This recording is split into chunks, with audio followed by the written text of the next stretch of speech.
Hello, welcome back for another video on Ark Survival Ascended. Are you looking for your one-stop shop to tips and tricks on the new Aberration map? Well, you've come to the right place. In this video, I'll be showcasing 50 tips and tricks to help you on your journey through the new Aberration map. I'd like to point out that I will not be including anything from any of the paid DLC packs. As always, I'll be starting off with beginners tips and tricks and moving to more advanced tips later in the video, so let's get straight into it.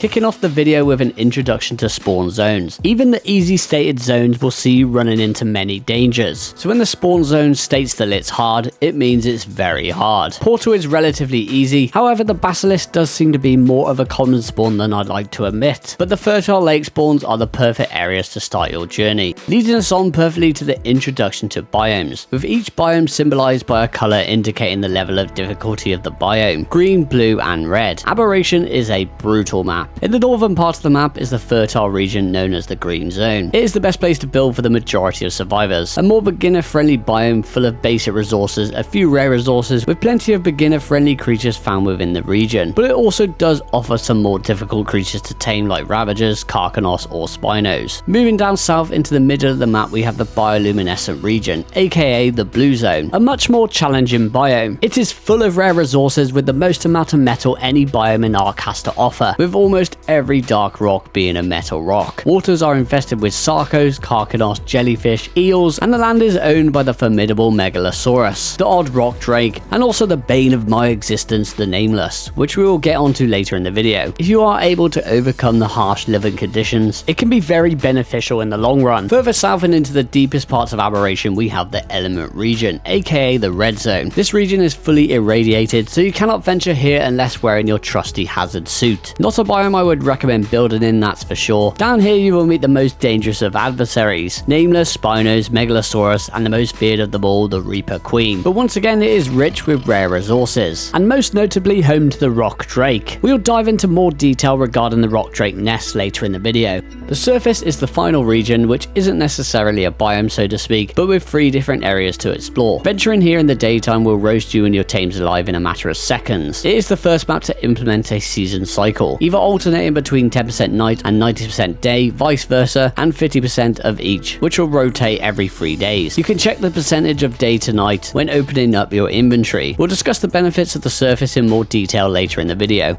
This is the perfect time to introduce you to Charged Light, which is a necessity when exploring the dangerous areas of Aberration. Charged Light will deter Nameless from spawning and also Reapers. When these threats are affected by Charged Light, it removes their natural armor protection, allowing them to be killed more efficiently. The most notable and the most important source of Charged Light is the portable one of light pets. The bulb dog will be the first light pet you come across, found spawning everywhere in the green zone, tamed with either plant species Z seeds or aquatic mushrooms. The only downside to using the Charged Light is that it will attract seekers, making them more difficult to kill, so you will have to take that into account if you do attract too many in certain situations. And in some cases you may have to quickly turn off your Charged Light just to take care of them. If you do not have Charged Light available to you when exploring a Nameless infested zone, they will constantly spawn and also mutate into alphas. If they are not dealt with swiftly, they can summon a subterranean Reaper King, which is far worse to deal with. Charged nodes are also a source of charged light, found everywhere across the entirety of the map. They can be good places to retreat to or build near to if encountering the Nameless. Charged nodes can also be used to charge batteries, remotely craft element, and can now be used as a transmitter for transferring items, creatures, or your player to another server when transfers open up.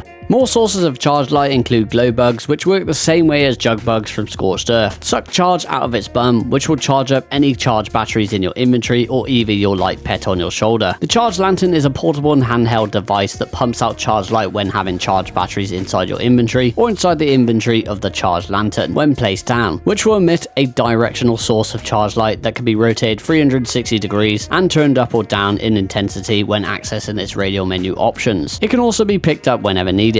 Charged batteries can be used to remotely power electrical devices without a power source, done simply by placing a charged battery inside the inventory of the electrical appliance and turning it on. Of course, it will only be powered until the life of the battery fully drains, but a fully charged battery could probably last a few hours. Buried basilisks are a thing you need to look out for in the fertile region. This is a good example of Aberration stating an easy spawn zone, and the basilisks can be quite common in the portal area. They can be tough to spot unless you know what you're looking for. They will typically be found burrowed in this state, so if you do spot them early, don't go over and give them a hug. Ziplines are an extremely important tool to help you navigate the difficult terrain of Aberration. The zipline anchor can be equipped to a crossbow. Fire the anchor at a start point and then an end point. Ziplines can be ridden downward after equipping the zipline motor attachment to your pants, and with the combination of gasoline inside your inventory, you can move up and down the zipline, which also enables full freedom to look around and fire weapons from the zip, giving you a safe place to shoot from to deal with threats, or can be useful in knockout taming. Vines can also be found everywhere through Aberration, which can also be used as zip lines. Gems are a resource needed for crafting many Aberration exclusive items. Green gems will be found almost everywhere in the fertile region. Blue gems will be found throughout the bioluminescent region. If you head to these coordinates, this is the pathway coming down from the green zone, and there is loads of blue gems on this pathway. Also in the bioluminescent region, you can find a cluster of red gems. It's a really nice spot to come for some red gems and save yourself going deeper into dangerous areas, which you may have guessed, red gems will spawn in abundance in the element region. All gem deposits can also be harvested for a decent amount of crystal.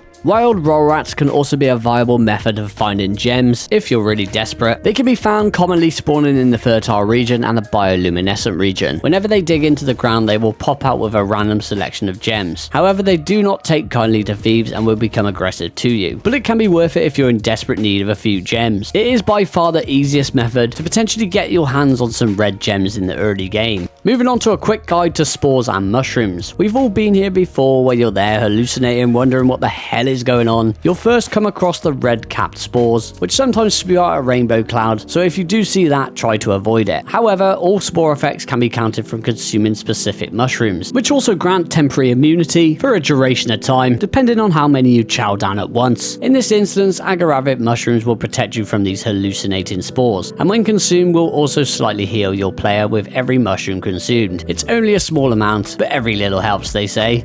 While exploring the bioluminescent region, you'll come across these small blue mushrooms, which will emit freezing spores. This can be countered by consuming the aquatic mushrooms. Aquatic mushrooms, once consumed, will increase your survivor's water levels, but sadly will also decrease your food levels. These branch type spores are found within the element region, but honestly you should never ever get affected by these, as you'd be a madman to want to go into the red zone without a hazard suit. But if you did want to know, they are countered by consuming Ascerbic mushrooms. These will increase your torpor levels when consumed, and they will make for a more potent substitute to narco berries, which can be useful in keeping creatures asleep. Narco berries do however take longer to kick in, giving you more time to do what you need to do before taming the creature. Finally, the Auric Mushroom can be consumed for a slight amount of food, removing 4 seconds of radiation sickness per mushroom, also reducing torpor by a slight amount, and increase stamina by a slight amount, but will also decrease your water levels. All mushrooms can be used as the secondary preferred taming food for all 4 of the light pets, with each light pet having their own preference of mushroom. However, their preferred taming food is plant species Z seeds. All 4 mushroom types can be safely gathered by harvesting the brown cap mushrooms found throughout the fertile region. The red cap mushrooms are also great, but remember these can give you side effects without the correct protection. The blue balled plants and blue bushes that look like rocks are both found in the bioluminescent region and will yield a decent amount of mushrooms. Also, the blue spores are great sources of mushrooms again if you have protection against the toxic fumes. Wearing a hazard suit will fully protect you from any of these spore side effects, and from my experience the iguanodon is the best gatherer of these mushroom bushes. Wearing a full set of hazard gear will of course protect you from radiation and also any of these annoying spore side effects or any toxic fumes on the map. However, when equipped, the durability of it will deteriorate over time. The helmet will protect you from the Basilisk poison spit attack, but will tank in durability the longer you stay in the gas. Metal is extremely difficult to obtain in large amounts in the fertile region. However, you can go to the entrance of the surface regions where a lot of metal rocks can be found. This is my favourite entrance to come to, as it does have the most amount of metal rocks. However, there does seem to be a bug where Nameless will spawn here at times, believe it or not, so I would recommend bringing a light pet with you, and you can also run into hallucinated spores, so it might be a good idea to bring a radiation suit too. All these rocks in this large room are metal, and if you head further in towards the surface entrance, it does begin to get extremely bright, and it may be be painful and scary to look at, but trust me, you can safely harvest it even in the daytime. The rocks admittedly don't drop as much metal as standard metal rocks, but there is a lot of rocks here and you can come away with a decent amount of metal. You only start to take health damage if venturing further up to the actual surface. And just to reassure you that I don't have God mode on, I'll type in the cheat fly command just to show you that I can fly up here and I will take health damage. As you can see, my hazard suit got singed into nothingness. This was on 1x harvesting rates after destroying roughly maybe 10 rocks, so it's a pretty decent amount of metal. Early game oil can be a nightmare to find, but you can harvest a little bit from trilobites. There's usually a lot of them spawning in this shallow water here on the map. The metal pick is the best harvesting option for the most amount of oil, and of course you will also be able to harvest some chitin and silica pearls, which are also rare to find on this map, which we will visit later in the video. The dung beetle becomes much more important on this map due to the lack of oil rocks. They can be found everywhere in the bioluminescent region and also the element red zone region. Taming up a bunch of these will help you in the struggle of finding oil, as once tamed when set to wander will create it passively from feces inside its inventory over time. These are rare flower bushes, which can be found in certain spots in the green zone. The best locations being at the edge of the northwestern side of the fertile lake and next to some of the rivers running through the green zone. They do live up to their name and will rarely yield rare flowers when harvested by hand, and any berry harvester will do the job. I tested out the moss chops, the dire bear and the iguanodon, and all of them harvested decent amounts, and the moss chops unsurprisingly was the more efficient gatherer in terms of quantity. These bushes are also the best method of harvesting plant species X seeds. Rare mushrooms can be gathered in abundance when harvesting either the red cap mushrooms from the fertile region or the freezing spores from the bioluminescent region. Once again, the iguanodon is the best gatherer for it. It can also harvest a decent amount of biotoxin and rare flowers from these mushrooms.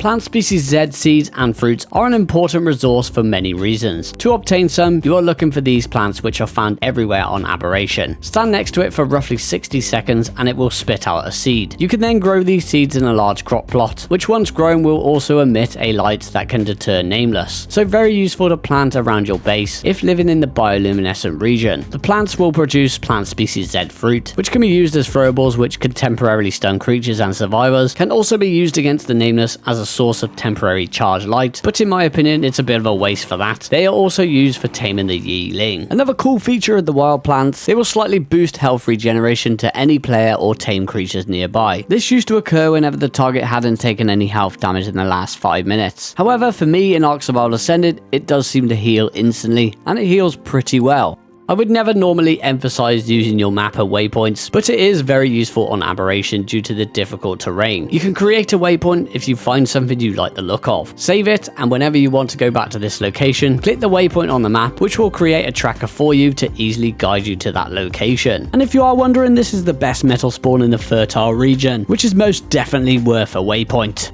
Gas veins can be found everywhere on the map. You can craft a gas collector to place on top of the vein, an important structure for Aberration. Once placed, your gas collector will passively produce congealed gas balls over time, a valuable resource used in many crafting recipes. Two important things to mention is that it does slowly take health damage over time, and to also be careful when approaching an open gas vein, as it will randomly shoot out toxic fumes, which will cause your survivor to suffocate and take a considerable amount of health damage if unprotected. Whenever this does occur, it will poof out a congealed gas ball for you, which I'm pretty sure you're meant to be able to pick up. I can never find the option to pick it up, but I did spawn in a whip and it was possible, so maybe that will get fixed in the future.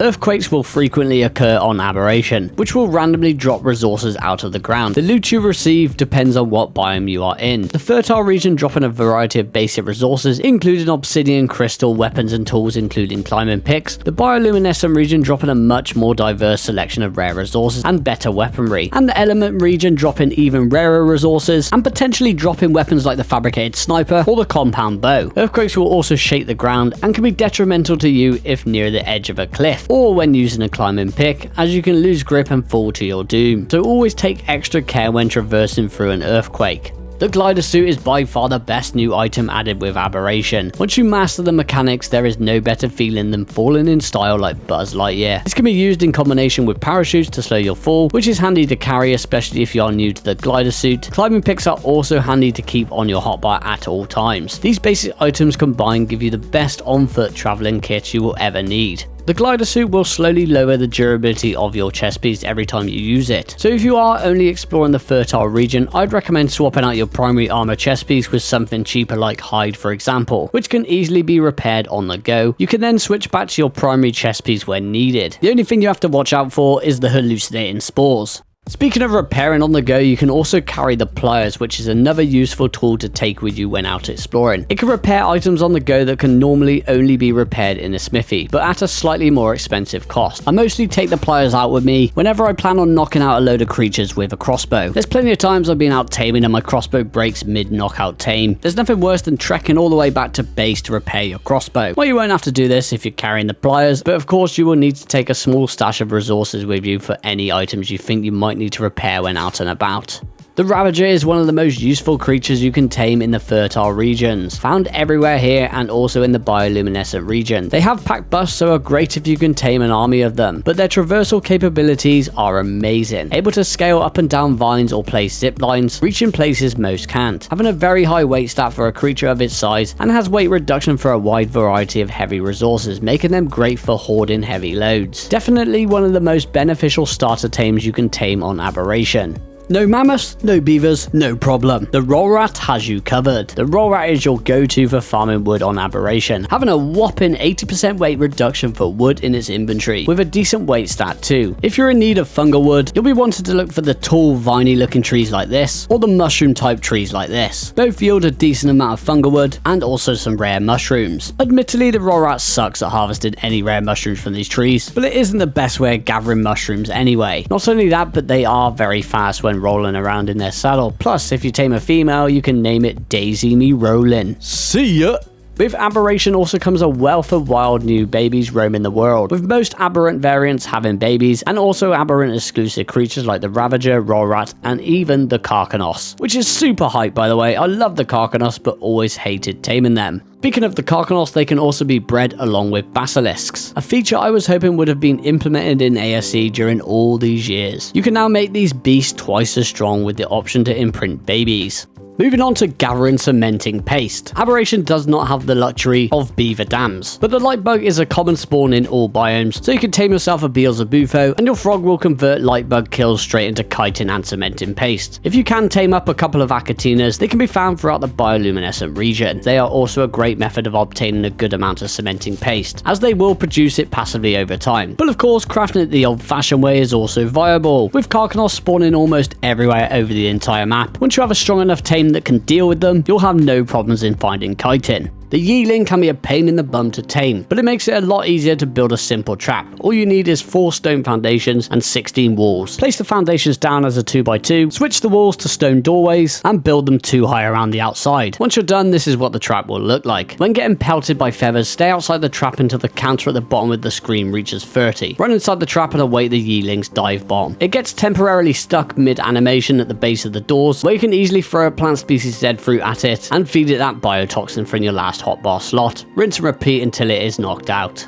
The Karkinos, when used in combination with the Anky, is the best metal farming team. I like to pump the Karkinos levels fully into weight. It can carry an Anky in each pincer if you want. There is 2 ways you can utilize this depending on how you like to play. You can pump the weight on both Ankys, which allows them both to harvest rocks for much longer, making it easy for you where you can just sit back and watch them slap every rock you walk next to. Basically, if their weight capacity reaches over 50%, then they won't auto harvest anymore. So the higher their weight, the longer they can auto harvest. My preferred method is leveling the Anky's melee to harvest more metal per hit, where you can over encumber the Anky with metal. Both methods of course inevitably go off the weight of the Karkinos. You won't be able to move the Anky, but you can keep moving it around with the Karkinos pincers and utilizing the Karkinos jump, hopping on and off the Anky to harvest. Silica pearls are an absolute nightmare to gather on Aberration, but there are a few spots in some of the rivers in the fertile region. Pearls are very difficult to spot due to their dull colours. The best places I have found are in the northeastern part of the fertile lake, which is nice and shallow in this area, and also the southwestern part of the lake, but you'll have to dive a little deeper for these. But honestly, there's not much better on Aberration, sadly. Other spawns include the bioluminescent region in the southeastern part of the lake. It is very dangerous. The pearls are difficult to spot in every location. You can also find some very easy silica pearls to gather in this stream running down from the fertile lake. You will be able to spot pearls much better if you do wear a scuba mask.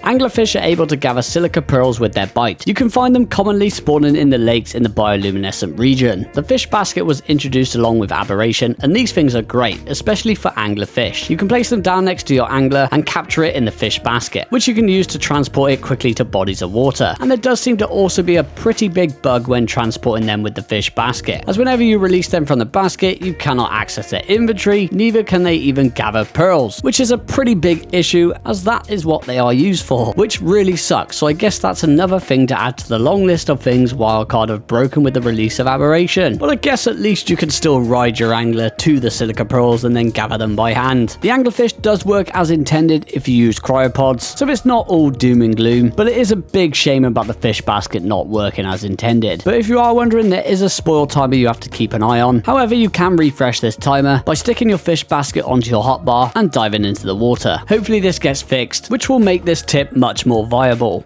Unlike silica pearls, organic polymer is in an abundance on Aberration. The Karkinos can be killed and harvested for a substantial amount, as well as a ton of chitin. I found the best way to harvest it is with the moss chops, but it's not like you're going to go head on into battle with your moss chops against a Karkinos. Or for when server transfers open up, the mighty chainsaw will reign supreme, which is no surprise there. There is a much better method of gathering organic polymer by the bucket load, which is from the bushes that look like this, which are typically found everywhere in the element red region, which of course is a fully irradiated biome. However, there are a few spots on the border of the blue zone that are radiation free, unless you go too deep of course. You can come to this location on the map. The plants can either be harvested by hand for a decent amount, or with the diabear, which will harvest a ridiculous amount of polymer. It will harvest hundreds per bush, and you will be slot capped in no time at all. Giant bee honey is also another resource that is almost impossible to get a hold of. I do actually think these spawns are bugged. I have dino wiped so many times and even used the Dino Finder mod for hours on end just to find a few beehives that spawned on the entire map at one time, which is barely any at all. If you do manage to find one, you will find them on the redwood trees just like other maps. I'm yet to see any on the ground. I really hope this does get fixed and they begin to spawn more frequently. Most aberrant variants on the map will naturally be immune to any radiation effects, but if you do need to head down into the radiation zone, this is also possible, which you can do by whipping up a big batch of mushroom brews in your cooking pot or cooker. This brew can be force fed to your tame creatures, giving them a temporary immunity to radiation effects. Each brew will last for 120 seconds and will have to be reapplied with another brew once the timer runs out, offering more exploration value to some of your tames. Getting your first rock drake egg is probably the most daunting of tasks. The nests are located in the deepest part of the element region, and there's so many ways you can do it, whether that be gliding down on foot to your demise, utilizing zip lines, and whatever you can to get back out. I brought along 20 or so climbing picks while using a bunch of zip lines to get out on this occasion, but I have also read up that it's not a good idea to currently use the climbing pick due to them being massively bugged, though they should be able to fix this very soon. The new Ling can also work, but it is a creature I recommend that you have plenty of backups for, as I must admit I have died a few times when trying this with the Ling. I grabbed my first one by walking down a group of bred Megalosaurus and slaughtered everything in my path. Another good method of brute force is with the Reaper King. Always be sure to clear out any nearby rock drakes in the area before stealing the egg, if you are planning on standing your ground, as it will make it much easier. Once you do own a rock drake, retrieving eggs will be a walk in the park. And here's a little trick I have noticed. It seems some of these eggs and nests instantly respawn. I've tested it out with a few nests and it doesn't happen with all of them, and flying out a render and returning will instantly respawn the egg in the nest. So if you do have easy access to the rock drake nests and you find a high level one, it will definitely be worth trying this to see if it respawns again. You will be needing Nameless Venom to raise baby drakes, which will be dropped when killing Nameless. If you turn off your light pet, they will come to you, so it shouldn't take long to gather the amount you need. Also, if you didn't already know, go into your emote wheel and selecting the clap emote will turn on or turn off your light pet's charge light, which is the most efficient way to do it when out and about. Now it's a good time to return to the surface region. There are 5 entrances to the surface, 3 in the fertile region, 1 in the bioluminescent region, and 1 in the element region. Most are relatively easy to find once you make your way to these coordinates. And remember, we can only venture here at night. You'll be needing your hazard suit. The surface is a very dangerous region, infested with hordes of Nameless and Reapers, so it is always a good idea to bring a light pet with you. With high risk comes high reward. You'll find metal for days up here, standard metal rocks, as well as every grey rock up here, although it doesn't appear to be, it is also a metal rock, clusters of oil rocks, and also element ore, which is a key ingredient in crafting element of course. More resources include obsidian and crystal. It's all up here. The best thing about the surface for me is the surface loot crates, which is where you will find the best loot on the map. And with your trusty rock drake, you'll have no problems at all in navigating the area quickly before daylight arrives. Here is an easy way you can tame a basilisk. I always bring with me a shoulder pet pumped in weight, with my character also having at least 500 weight while carrying minimal gear, as rock drake eggs do weigh a lot. Set up a zipline like so, bait the basilisk out of the ground, and with the zipline motor attachment, move upward to around this height, then just throw eggs down at it from the zip. Maybe I am just getting lucky, but the basilisk can never hit me like this with its ranged attack. It has been very easy for me taming them this way. A good spot when looking for a Reaper Queen would be to come to this location, bottom southeastern part of the map. It's a really good location as it is right on the edge of the blue zone, meaning you don't have to venture too deep into radiation territory. There's 2 paths you can take from the coordinates, and there's usually at least 1 Reaper Queen that will spawn, and this is where I've been taming all my Reaper Queens so far, or at least for the purpose of my videos. Reaper Queens can also be trapped for multiple pregnancies. You basically need a trap that is large enough to fit it inside, where the base of the trap is covered in foundations. The Reaper Queen will not be able to burrow back into the ground and flee the area, so bring some friends along to the party. I don't have any, but if I did, they would be getting preggers with me right now. After building a sealed off room, the best thing you can do when giving birth to a Reaper is to strip down completely naked and fill yourself full of meat, where it will burst out of your rib cage just like they do in the Alien films. Once you claim the baby, it will kill you and take all the meat from your inventory, where you won't have to worry about it for a very long time. If you do need to approach the baby, you can also consume the Reaper pheromone gland, which will soothe the baby for a short duration of time, allowing you to safely tend to it if needed.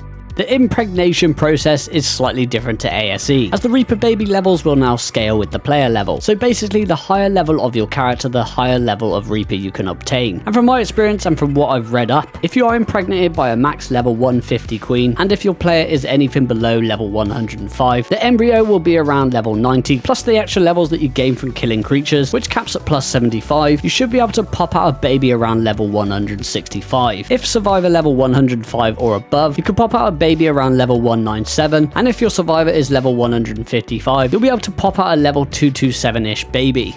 Black pearl clams can be found scattered everywhere alongside the irradiated river running through the deepest part of the red zone, running next to the rock drake nests. More resources found in abundance alongside these clams are oil rocks and obsidian. And what better way to close out the video than to send you to my other videos? If you're looking for a good base location, I do have a top 20 PVE base locations video up on the channel already. If you're looking for the best top 10 creatures to tame on Aberration, I have you covered with a detailed guide on everything you need to know about each creature. And if you're looking for the perfect loot table guide, specifying what type of loot you can find in what type of crate on Aberration, well, my friend Kaya has you covered on that one. She's a great friend of mine and a great Ark YouTuber. I highly recommend checking out the video and her channel, and chucking her a cheeky sub. All links to my videos and Kaya's will be in the description of the video and in the pinned comment. And that's going to be the end of the video. I hope you all enjoyed it. If it was helpful in any way, please don't forget to like, comment, share, and subscribe for more Ark content. There's plenty more, and there's plenty more to come. This video honestly took me days of no sleep, so I'd really appreciate it. And I'll catch you all in the next one. Take care.